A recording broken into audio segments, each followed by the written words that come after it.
চাঁদ রাতে অনেক কাজ থাকে, আর আমি যে এত কিছু রান্না করেছি সেটা অনেকেই বিশ্বাস করছে না। কেন ভাই, আমি কাজ করি না দেখে কি আমি কোনো কিছু রান্না করতে পারবো না? এটা কেমন কথা? তো চলেন আপনাদের সাথে শেয়ার করি আমি আমার ঈদের চাঁদ রাতে আমি কি কি করলাম। হ্যালো এভরিওয়ান, আসসালামু আলাইকুম, ওয়েলকাম টু মাই চাঁদ রাত ব্লগ। তো আমি সকাল 10:30টার দিকে উঠে আমি কাপড় যাচ্ছিল ভিজিয়ে দিয়েছি, তারপরে আমি দুধ বের করে এটা গলাতেও দিয়ে দিয়েছি, কারণ আমি পুডিং বানাবো। পুডিং বানাতে বানাতে আমি আমার মেয়েকে উঠিয়ে রুমটাও ক্লিন করলাম, যেহেতু হেল্পিং হ্যান্ড ঘর মুছবে। তো মেয়েকে উঠিয়ে আমি আবার রান্নাঘরে চলে আসি।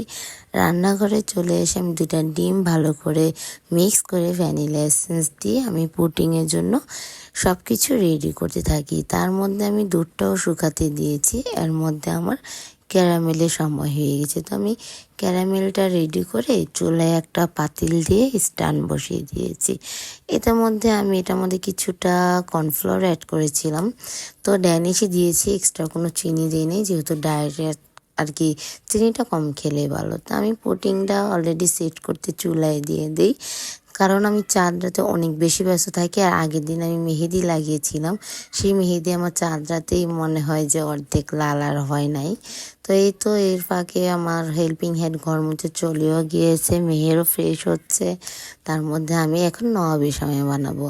এটা আমি এর আগে একবার ট্রাই করেছিলাম, কিন্তু একদম বাজে হয়েছিল টেস্ট। কিন্তু এইবার আলহামদুলিল্লাহ ফার্স্ট টাইম ট্রাই, আমি এই জন্য বললাম যে এটা খুবই সুন্দর পারফেক্ট হয়েছে। আর এটার ফুল রেসিপি কিন্তু তোমরা অবশ্যই সবাই দেখেছো, তো এটা নিয়ে আর কিছু বললাম না। যেহেতু অনেকে আমাকে কমেন্ট করছে আমি নাকি কোনো কাজ করি না, তো এইগুলো কে রান্না করেছে। অ্যাকচুয়ালি কাজ পারি না এটা না, আমি কাজ অলরেডি সবই পারি, কিন্তু হচ্ছে দেখা যায় করা হয় না। শাশুড়ি সব কিছু দেখা করে আর কি, রান্না বান্না করে। তো যাই হোক, এর মধ্যে আমি এই যে নবাবী শ্যামের যে মালাইটা সেইটাও আমি রেডি করে নিচ্ছি। রেডি করার পর এটার মধ্যে খুব সুন্দর করে ড্যানিশ অ্যাড করে দিয়েছি, তারপর কিছু কর্নফ্লাওয়ার। এর ফাঁকে আমি দেখছিলাম যে আমার পুডিংটাও সেট হয়েছে কি না। আলহামদুলিল্লাহ তার কিছুক্ষণ পরে আমার পুডিংটা সেট হয়ে গিয়েছে। তো তার মধ্যে আমি আবার চলে আসি সব কিছু নিয়ে নবাবী সময়টা সুন্দর করে সেট করতে। আমার কাছে না কাচের সেই ডিশগুলো নেই, যার কারণে আমি এই চারকোনার ডিশগুলোতেই আমি আর কি সেট করেছি। অনেকে এই ব্লগটা বড় হওয়ার কারণ হচ্ছে অনেকে বিশ্বাস করলো না যে সেই দিন আমি রান্না করেছি। এমনকি আমি ইউটিউবে আপলোড দিয়েছি, পরে বলতেছে আমি নাকি বাইরেতে আনছি। তো এই তো ফ্রেশ হয়ে জোহরের নামাজটা সেরে তখন মেবি 3:30 বাজে।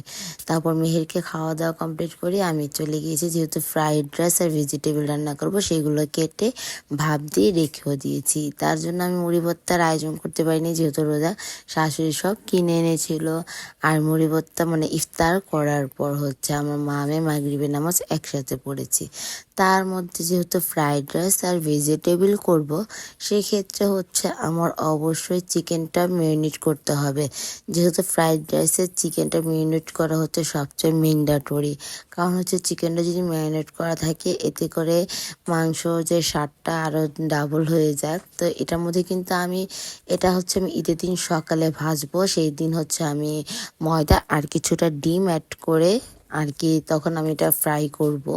তো এই জন্য আমি সব রকমের মশলা অ্যাড করছি। আর এই মশলা হচ্ছে আমার শাশুড়ির হাতের স্পেশাল কাবাব মশলা ছিল একটা।